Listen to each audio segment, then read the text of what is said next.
उत्तर उत्तर मुंबई लोकसभा मतदारसंघाचा आढावा घेण्यात आलेला आहे. काय नेमकी माहिती आहे? मला वाटतं आदरणीय शिवसेनेचे उद्धव बाळासाहेब ठाकरे पक्षाचे प्रमुख उद्धवजी ठाकरे साहेब हे सातत्यानं अशा आढावा बैठका घेत असतात आणि तेथूनच्या शिवसैनिकांची मनं आणि मतं त्याची माहिती घेऊन ते सांगतात तुम्ही त्या संदर्भात तुम्ही ठरवायचंय, आपल्याला जिंकायचंय. आणि या देशातलं सगळ्यात मोठं संकट आहे ते म्हणजे लोकशाही जिवंत ठेवण्याचं, देशातील संविधानाचं संरक्षण करण्याचं संकट आज सगळ्यात प्रथम प्राधान्यानं पाहिलं पाहिजे. अनेक प्रश्न आहेत दैनंदिन जीवनातल्या प्रश्नांवर हे सरकार राज्य असो किंवा केंद्र असो पूर्णपणे अपयशी आहे.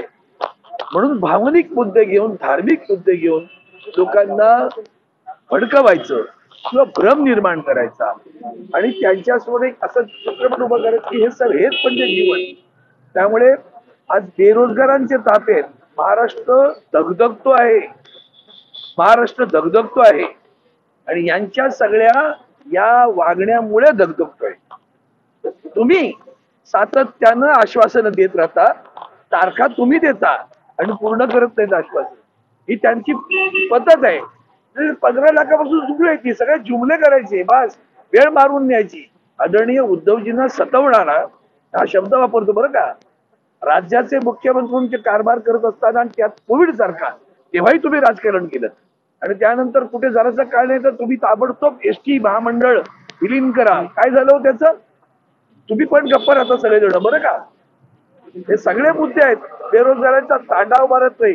काल परवा यवतमाळमध्ये 6 शेतकऱ्यांनी आत्महत्या केल्या. 1200हून अधिक शेतकऱ्यांनी आत्महत्या त्या जिल्ह्यात केल्या गेल्या वर्षभरात. विदर्भामध्ये काही नाही. शेतकरी आत्महत्या करतायत, बेरोजगारचे तांडे उभे राहत आहेत आणि समाज मन ढवळून निघालंय. जातीपातीच्या आरक्षणावरनं एकमेकाचे शत्रू उभे राहिले. कोणी केलं हे? कुणी केलं हे? आणि मग एका दुसरा तो विषय फिरवायचे. हे विषय त्यावेळी प्रश्न सोडवायचे नाहीत, सोडवता येत नाहीत, अपयश येत नाही. मग काय करायचं? धार्मिक मुद्दे घेऊन पुढे जायचं. आणि मग अशा वेळेला आपल्या समाज मन आणि आपल्या समाजानं आणि आमच्या कार्यकर्त्यांनी सावध राहणं आवश्यक आहे. त्यासाठी उद्धवजी ठाकरे साहेब नेहमी प्रबोधन करत असतात, सांगत असतात काय घडतंय. आणि म्हणून एकेका विधानसभा किंवा लोकसभा मतदारसंघाचे आढावा बैठक घेताना ती आमच्या शिवसैनिकांची मनं, त्यांच्या पदाधिकाऱ्यांची मनं जाणून घेतात, मतं जाणून घेतात आणि त्या दृष्टीनं पाऊल पुढे दमदारपणे टाकण्याचा विचार सुरू आहे.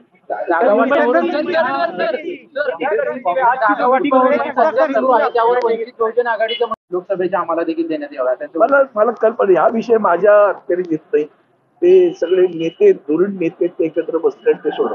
मुंबई लोकसभा जागेसाठी काँग्रेस इच्छुक असल्याचं आपण पाहिलं होतं यापूर्वी देखील. मला कल्पना नाही. अजूनही जागा वाटपाच्या कुठली चर्चा झालेली नाही. ती जेव्हा होईल तेव्हा आम्ही तुमच्यासमोर येऊन सांगणार. जानना चाहेंगे सर, चुनाव की तैयारियां शुरू कर दी इंडिया गठबंधन ने, शिवसेना की किस तरह